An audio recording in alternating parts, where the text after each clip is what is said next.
ఉదాహరణకి స్థాణు అన్నాను అనుకోండి. స్థాణు అంటే సాధారణంగా మనం ఏమంటాం, కదలకుండా ఎవరైనా నిల్చున్నారనుకోండి, నువ్వేమైనా స్థాణువా కదలవి అంటాం. భగవంతుడికి స్థాణువు అని పేరు ఎందుకు వచ్చిందంటే ఇంకా ఆయన అంతటా వ్యాప్తి చెంది ఉన్నాడు, ఇక ఆయన కదలడానికి చోటేది. అందుకని స్థాణు.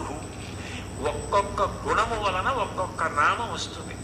మీరు ఏదో ఒక్క నామాన్ని ప్రీతితో పట్టుకున్నారనుకోండి, ఆ నామం పలకడం అలవాటైపోయింది అనుకోండి, కష్టం రానివ్వండి, సుఖం రానివ్వండి, ఏమవనివ్వండి, ఆ నామం పలకడం అలవాటైతే కలియుగంలో దానికి ఒక సౌలభ్యం ఉంది.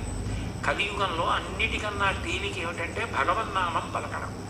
భగవన్నామం పలకడానికి ఎవరు బాగా అలవాటు పడిపోతారో వాళ్ళు ఆ నామిని దగ్గరికి తెచ్చుకోగలుగుతారు. ఆయనే వాళ్ళకి సమీపానికి వస్తాడు. వచ్చి వాళ్ళు ధరించడానికి కారణం ఆయనే చూపిస్తాడు.